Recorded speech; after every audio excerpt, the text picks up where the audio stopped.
Seerah Online Class 2, Pre-Islamic Arabia and Genealogy of the Prophet, peace be upon him.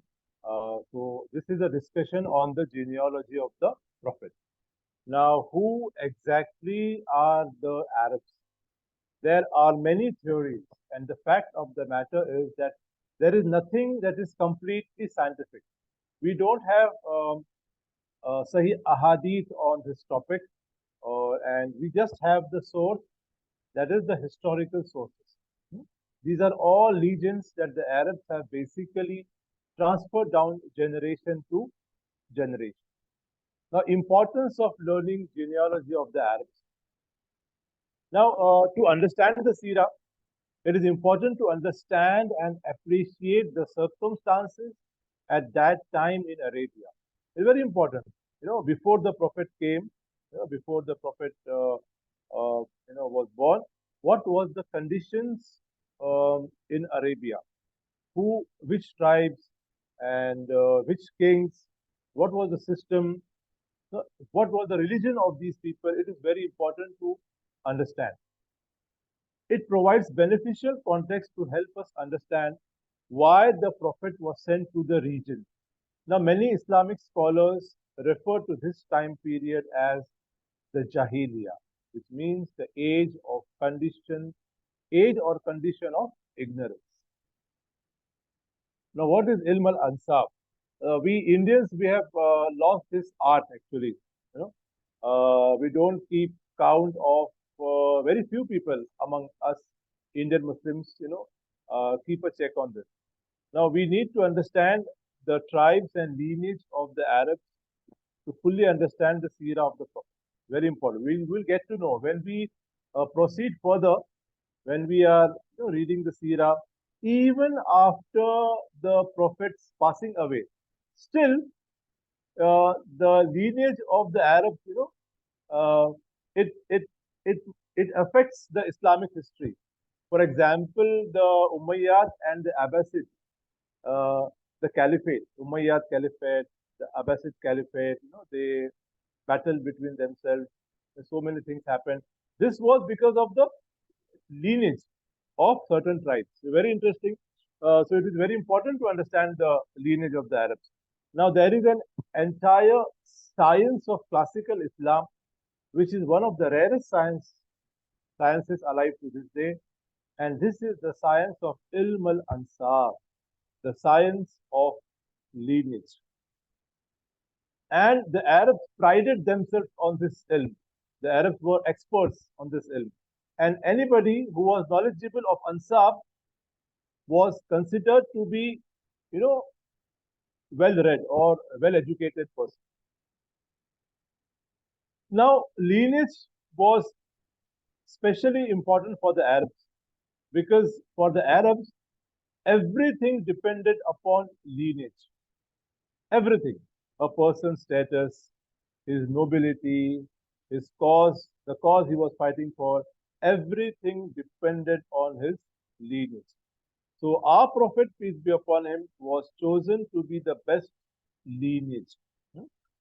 And there is a hadith, okay, when Jafar ibn Abi Talib was speaking to the Negus, the Najashi, the Abyssinian king, to cut a long story short, the first migration was to Abyssinia, right? And Jafar ibn Abi Talib, the cousin of the Prophet, he was speaking to the king. The Quraysh had requested the Najashi to send these Meccan people back with them. Now, Jafar ibn Abi Talib is pleading the case. He is telling to the Najashi, the king of Abyssinia, one of the points was Allah sent a messenger to us and we knew his lineage. Lineage was so important. Again, in another instance, on another page of history, Al-Mughira ibn Shuba, when he stood in front of Yazdagaret, okay, the Persian king, the emperor of Persia. Now, what did Mughira ibn Shuba tell the Persian emperor? Okay, he said, no, Allah sent us a man and we know his lineage. We know where he came from, his land, his father, his grandfather, his tribe, his house, everything we do. So lineage is very important among the Arabs. That is why it becomes important to study the lineage of the Arabs before we start with the biography of the Prophet, peace be upon him. Now, another important point, this is a tangent. Okay, this is not part of our study, but I would like to discuss this, the concept of sharaf, the nobility of lineage. There is a lot of misconception amongst our Muslims about the concept of sharaf, about lineage. Hmm? And people really get confused and messed up because the scholars and the students of knowledge, they have not done the job of explaining the concept of sharaf properly.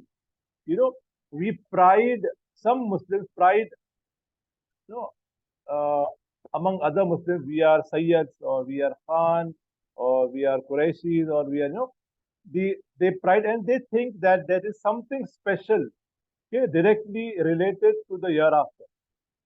But the fact of the matter is, it doesn't matter who who your father was, who your grandfather was, so which lineage you belong to. Allah will not cause you to enter Jannah or Jahannam based upon your lineage, based upon your father or grandfather. That is clear. Your lineage is irrelevant when you stand in front of Allah on the day of judgment. Right? So we should not pride ourselves that we are of a certain tribe or a certain, family. Okay. Now, this does not mean that the nasab and sharaf, the lineage and the nobility and hasab, that is the status and the rank, is irrelevant completely. Now, if you see, the world acknowledges lineage as something to be acceptably proud of if it is done within a reasonable amount. If it is taken to an extreme, then it becomes fakhar, that is excessive pride, and it becomes haram. So you can be happy, you can be content, you can be, feel good about your good lineage, but it should not cause you to have excessive pride. Then it becomes haram. So there is nothing wrong if you are happy with your lineage, you are content and you are speaking about your lineage to other people, it's okay, but it should not be a source of pride. They're very important. Now we come to the topic of the Arabs divided into two broad categories. Okay, these Arabs, the pre-Islamic Arabs.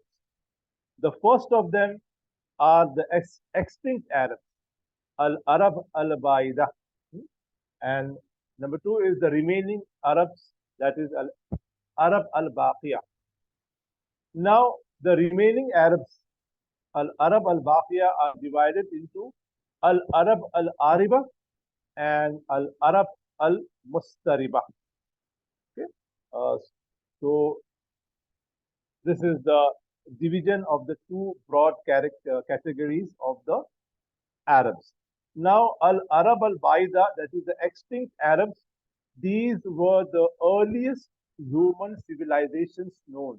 Even the Quran mentions some of the people of the extinct Arabs, such as the Samud and the Ad, okay, and other tribes as well. Now, these civilizations do not exist. Their progeny does not exist. Allah basically exterminated all of them. Okay, some were, Allah caused them to, Allah's punishment, was upon them, or some were, fought among themselves and they were destroyed. So they were wiped out by war. So Al Arab al Baida are simply in the textbooks of history. They are not. They don't exist today.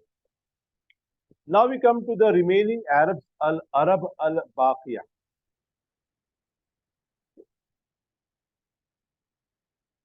Now, the second group of Arabs are called the remaining Arabs, those who remain.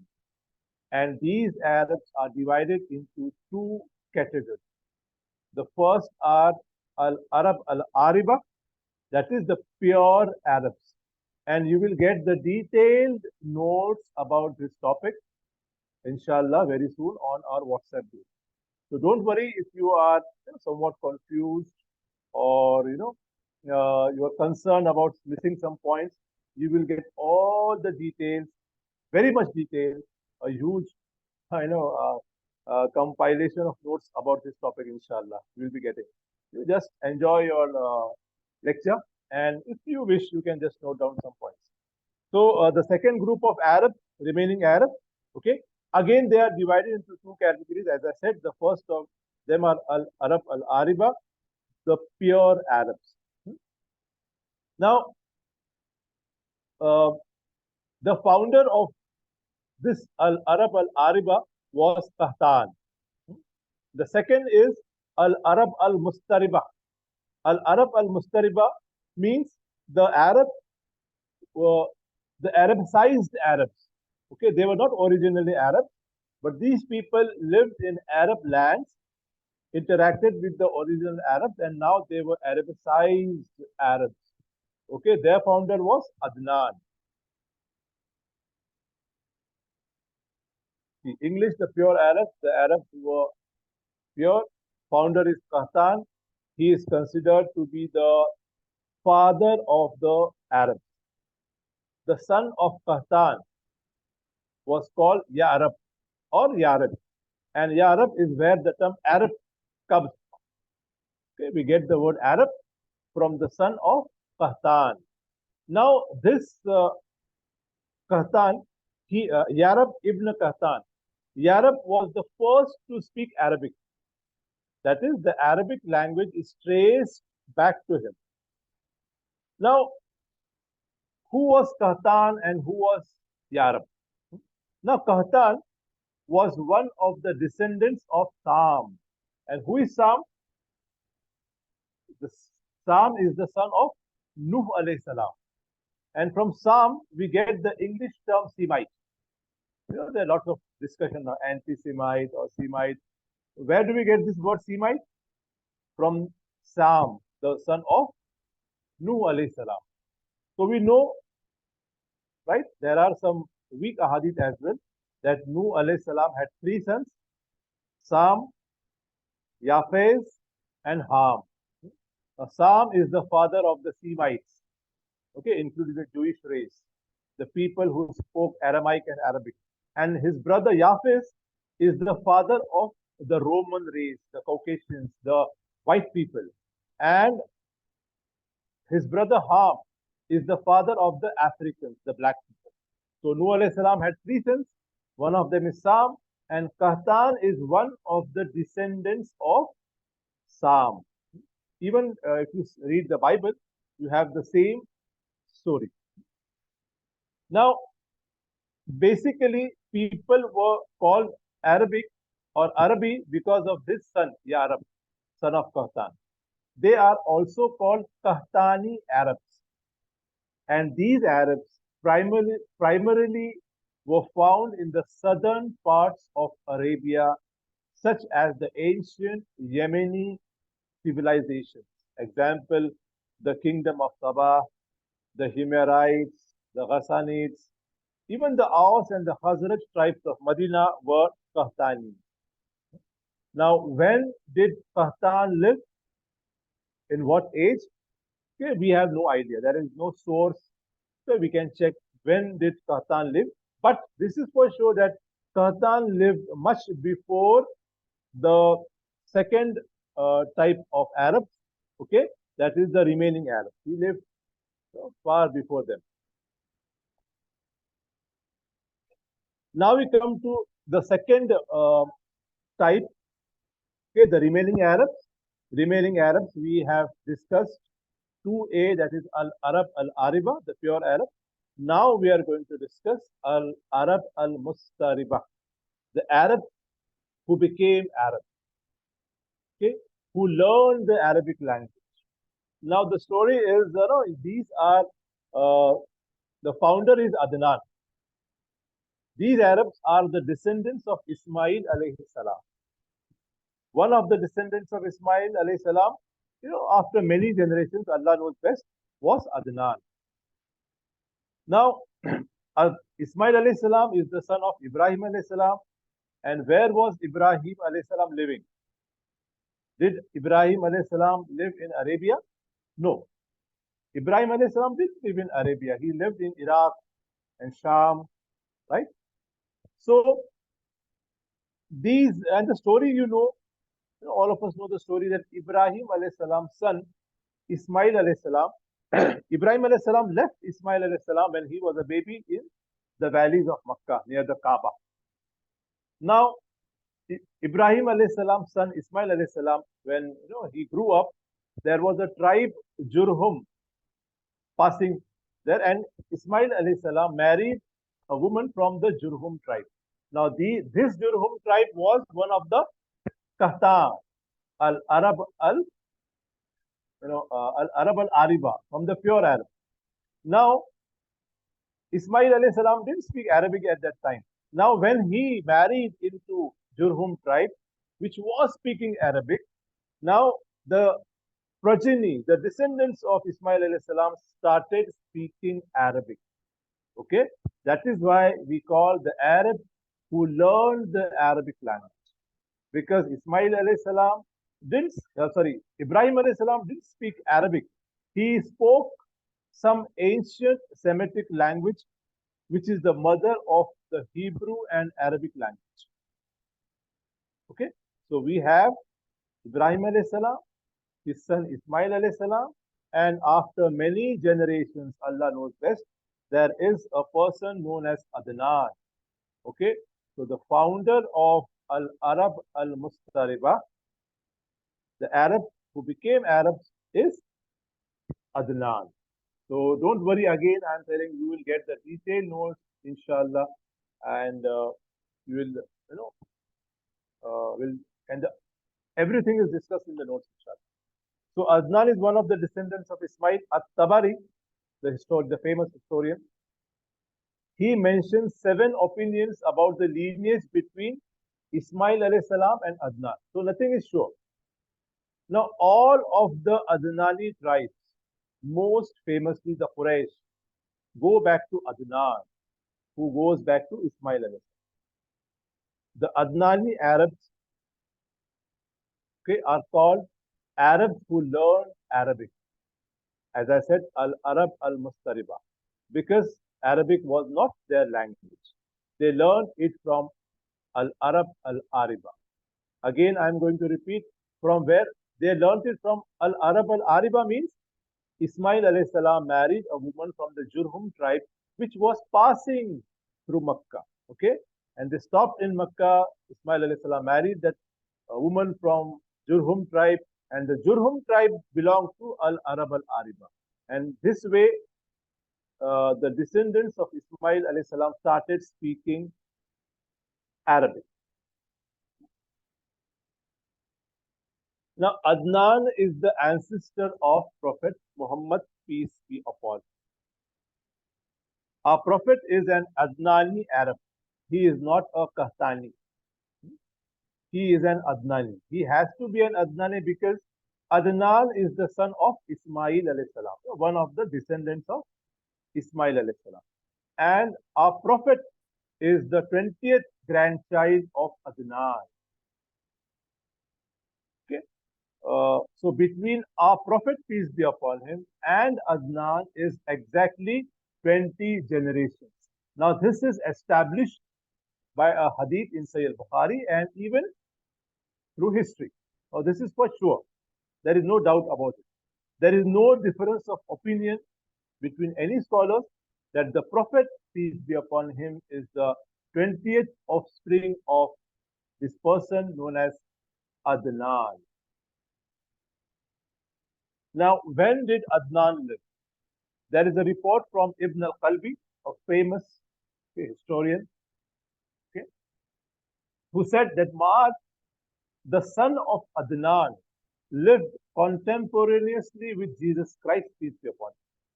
यानी mark जो थे, अदनान के बेटे माद के अदनान के बेटे माद जो थे वो उस वक्त रहते थे जब ईसा अलैहिस्सलाम जब थे, है ना, ईसा अलैहिस्सलाम के जमाने में ही वो रहते थे।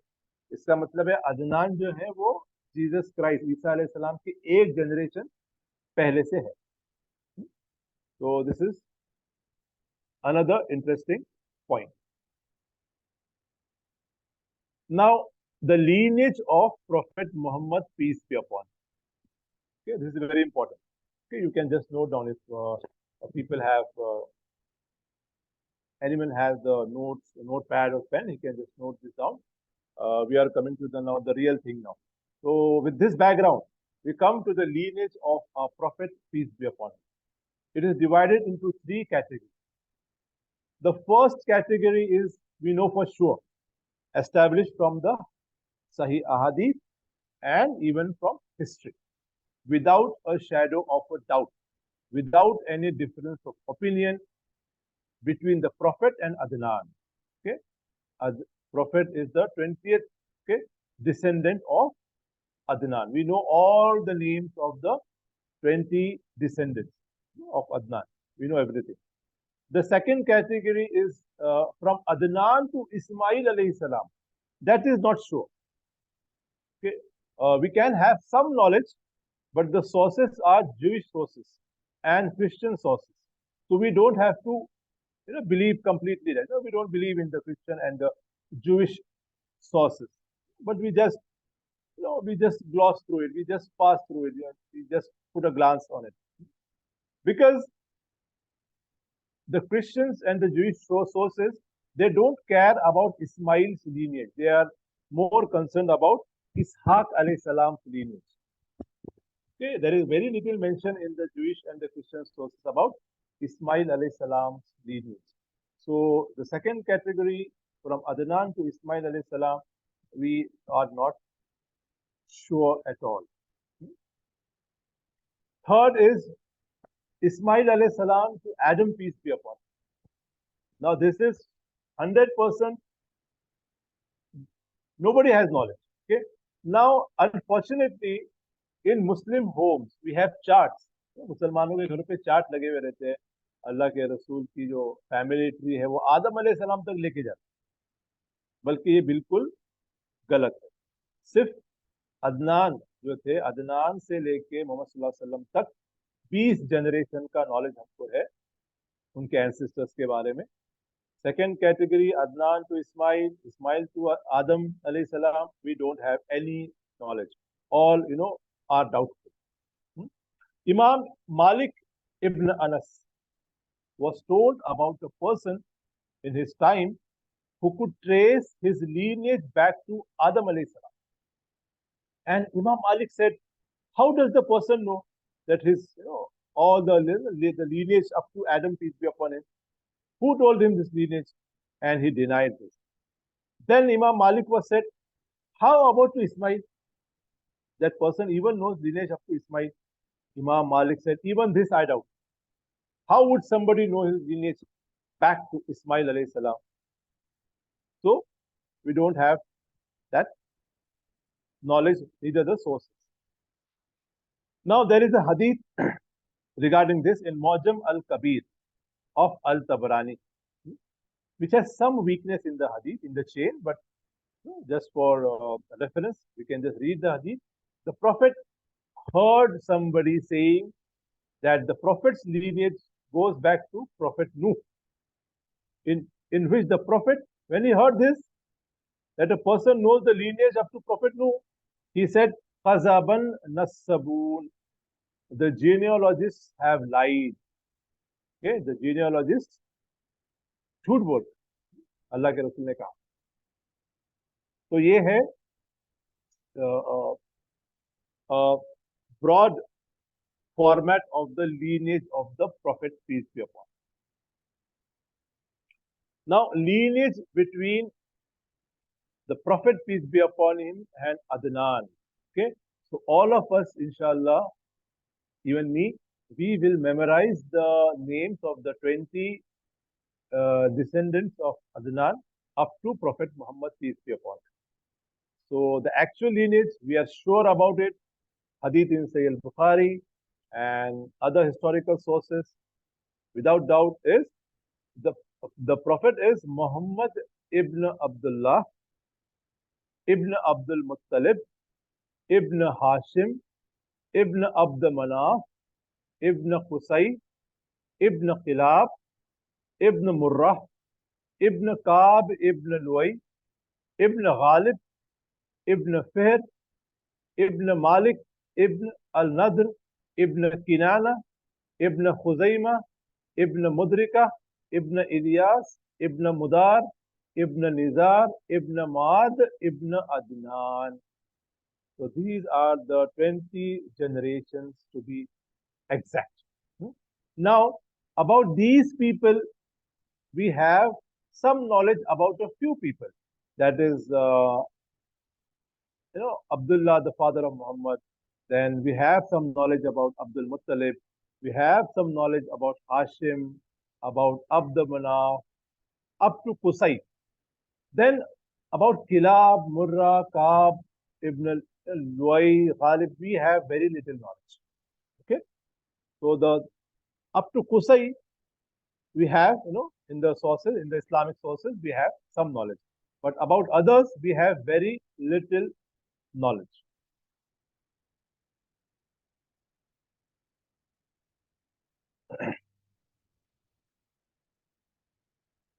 Okay, another lineage between the Prophet and Adnan. Another point here is whenever Abdullah ibn Abbas said, when the Prophet used to tell about his lineage, he used to stop at Adnan. That is, even the Prophet didn't know about his lineage before Adnan. So, many Muslims today, we see that they have charts put up on the walls uh, from the Prophet to Adam alayhi salam, from the Prophet to Ismail alayhi salam. That is all fake, wrong. Now, from the mother's side, we have Muhammad, the son of Amina, the daughter of Wahab, the son of Abd Manaf. Okay, then the son of Zohra, the son of Kilab, the daughter of son of Kilab, the son of Murrah. After Kilab, the Prophet's father and mother's side of the lineage became one. That is Abdullah's and Amina's, grandfathers, become one after Kilab. Abdullah ibn Abbas anhu states, when the Prophet, peace be upon him, used to talk about his family lineage, he used to stop at Adnan. So all of us, even all Muslims, should stop at Adnan and say, before Adnan, we don't know. Okay? Maybe or may not. Now, very interesting thing, there is one Sahih hadith about the Prophet mentioning some of the people in his ancestry, as a special mention. The Prophet said, Allah chose Kinana from all the descendants of Ismail alayhi salam. Then he chose Quraysh from Kinana. Then Allah chose the Banu Hashim from Quraysh. And then Allah chose me, that is Prophet Muhammad, from the Banu Hashim. So we believe, and it's the fact that the lineage of the Prophet is the best and the most noble, okay, and the most noble lineage ever, that nobody had a more noble lineage than the Prophet. Our Prophet has the best and the highest and the noblest lineage. Now, some knowledge about Kinana. Okay, if you see this hadith again, Allah's Prophet said, Allah chose Kinana from Ismail alayhi salam, from the descendants of Ismail alayhi salam. Okay, so we discussed very few things about Kinana. The details will be in the notes, inshallah, and the lecture 2 notes will be huge. Okay, so it will make up for a very interesting read, right? So just a small, a passing glance on Kinana, whom the Prophet specially mentioned. Allah's Prophet mentioned Allah chose Kinana from the descendants of Ismail. So, who is this Kinana? The name Kinana means the pouch that you put the arrows in. When the hunters, the fighters, when they went for battle, they used to put the arrows in a pouch. That is called Kinana. Now, it is not his actual name. Now, this person who was known as Kinana was known for his bravery. He had a lot of knowledge, lot of wisdom, lot of ilm. It is said that the people would do Hajj at that time. Now, we should all know that the Hajj was going on even in pre-Islamic times.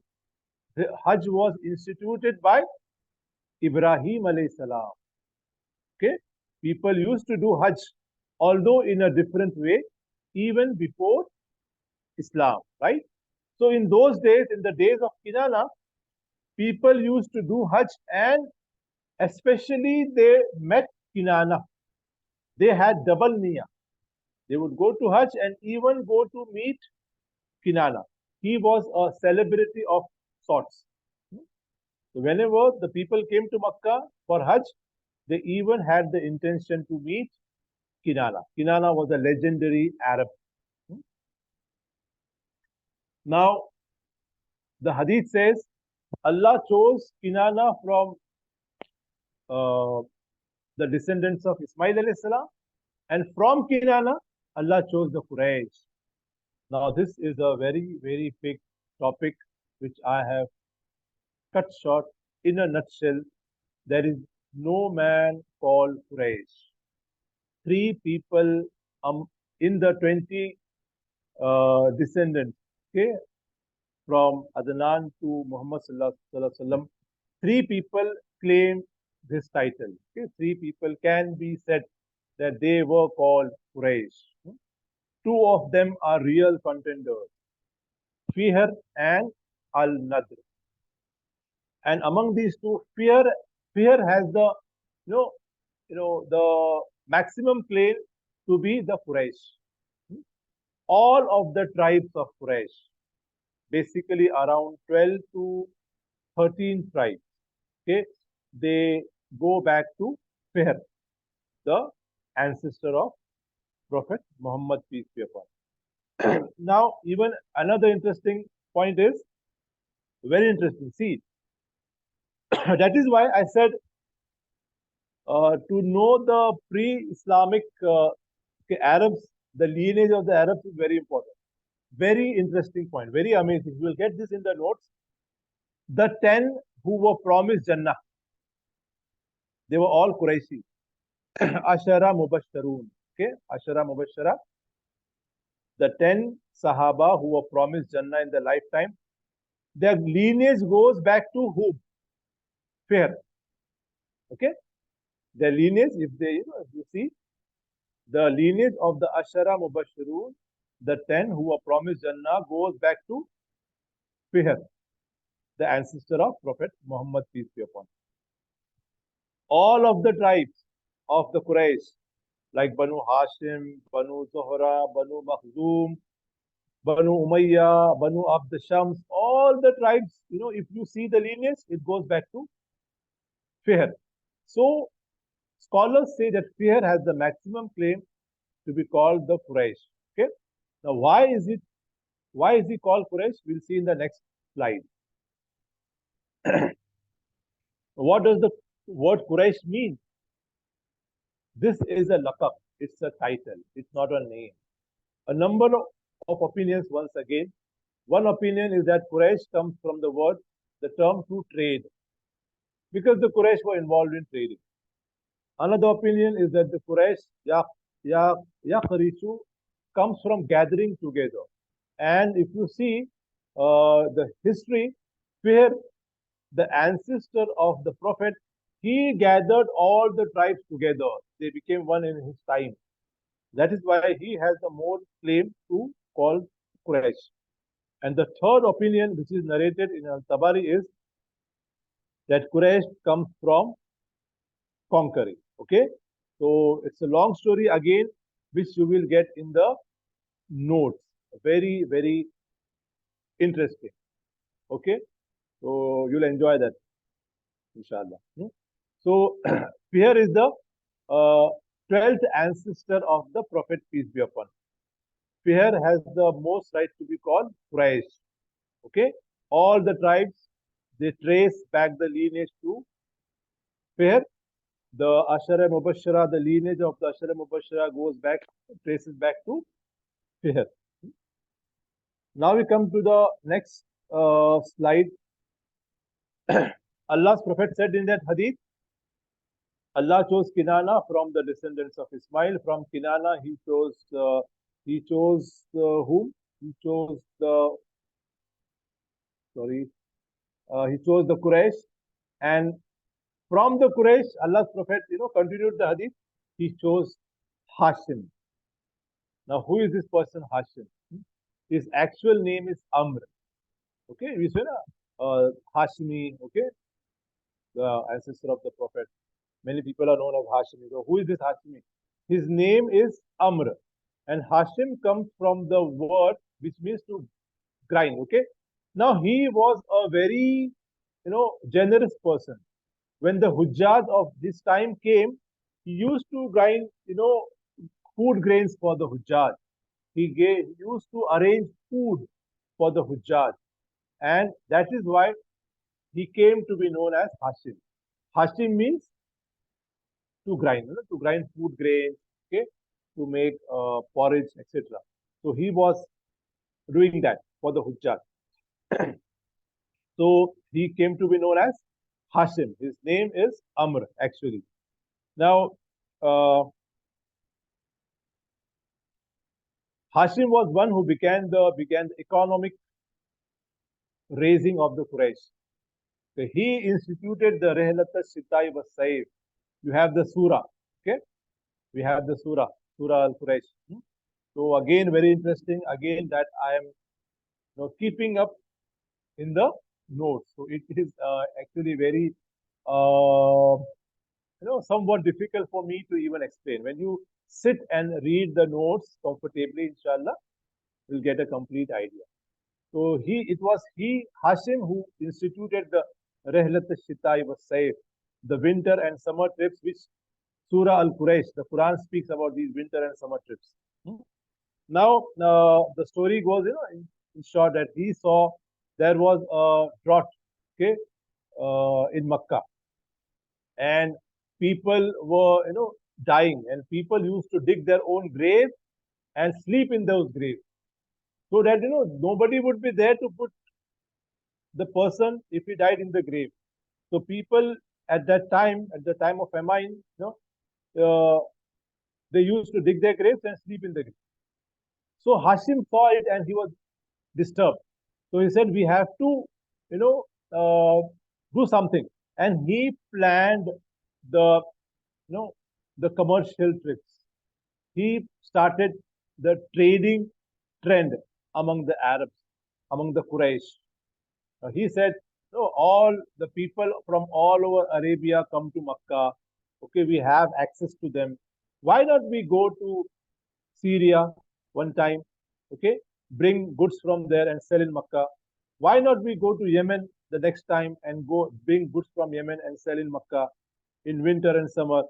Okay, so he was the person who started this Rehlat al-Shitai wa Saif. He became extremely wealthy. He died on a trading trip to Gaza. Okay, the Gaza, the city which is in news today. Okay, may Allah have mercy on all of us. And the city is called Gaza of Hashim to this day. Gaza to Hashim.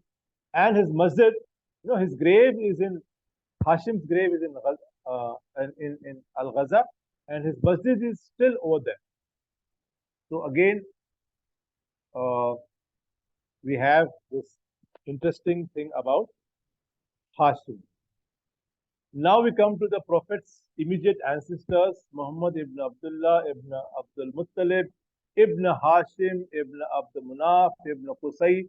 About Qusay and about Abdul Munaf, you will get to study in the notes, inshallah. About Hashim, I have spoken some points. There are a lot of points about Hashim, and these you will get in the notes. Okay? So, we come to the Prophet's grandfather, Abdul Muttalib. Abdul Muttalib, it is not his name. Okay, the Prophet's grandfather's name was Shaibat al-Ham. Okay, he had a white streak when he was a baby. He had a white streak of hair in his head, so he was known Shaibat al-Ham. Okay, Shaiba means a whitish hair. Okay, Shaiba means whitish hair that old people have. Okay, so he was born actually with a whitish streak. Okay, so the people said this is the Shaiba of praise, Shaibat al-Ham. So, so they called him Shaibat al-Ham. Now, he grew up in Yathrib because his father had passed away. His father, who is his father? His father is Hashim, okay, the man we discussed. Okay, he had married a woman from Medina, and she became pregnant. And when Hashim died, this woman goes back to Medina, her hometown, her native place. Okay, she doesn't even tell anybody that she is pregnant. Okay, she goes there. Now, what happens is uh, the uncle of Shaibat al-Ham, okay, the brother of Abdul Muttalib's father. Now, he is he is on a visit to Medina. Okay, he is on a visit to Medina. Now he recognizes, okay, this, his name is Muttalib. Okay, okay, the uncle's name is Muttalib. Now there is a difference between Abdul Muttalib and Muttalib. Abdul Muttalib is the grandfather of the Prophet, peace be upon him. Muttalib is the uncle of the grandfather of the Prophet. Okay, so this Muttalib, the brother of Abdul Muttalib's, that is Shaibat al-Ham's father, he is on a visit to Yathrib. Okay, Medina was called Yathrib at that time. Now, as soon as he sees Shaibat al-Ham, he says, "Oh, this is my blood. This is a Quraysh. He cannot be a Yathribite. Okay, he cannot be a person from Medina. This is a Qurayshi. You know, you recognize, okay, by some features. Now he makes some research. He gets to know that this, the mother of Shaibat al-Ham, was the wife of his brother. Now he said, "Ah, he is my nephew. My brother had married, okay, this woman." Now he concocted a plot. Okay, long story short, he basically abducted the child.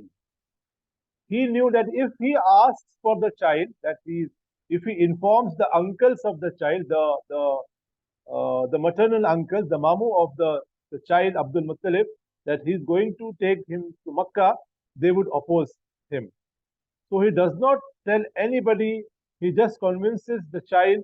Okay, and some say that he even convinces the mother of the child, and some say that even the mother didn't know that Muttalib was about to, abduct Shaibat al-Ham. So he takes the child and dashes back to Makkah on his camel. He rushes back to Makkah. Okay. Now, when the people saw Muttalib with the young lad, they assumed that the young lad was a new slave he had purchased. Okay. The people thought, "Oh, Muttalib has brought a slave." So they called that child Abdul Muttalib. Okay. So that is why, that is the name stuck, Abdul Muttalib. Okay. The name stuck. Uh, Very interesting again story about how Abdul Muttalib had to struggle with his own uncles. Now, there were, we come to the end of the lecture again at a very interesting turn. We are going to leave this lecture with on a very interesting note, inshallah. And these will be the topics for the next lecture, inshallah, coming week. Three important things happened in the life of Abdul Muttalib. The rediscovery of Zamzam. Now, who, hid the Zamzam well? Again, we'll see. His vow to sacrifice Abdullah. Okay, Abdullah is the father of Prophet Muhammad, peace be upon him. And the incident of Abraha and the elephants. So these are the three important things that happened in the life of Abdul Muttalib. And inshallah, we are going to discuss these incidents in detail in the next session, inshallah. So now we come to the question and answer session, a very short question answer session we'll have. Uh, so if there are any questions, any queries, inshallah, we can.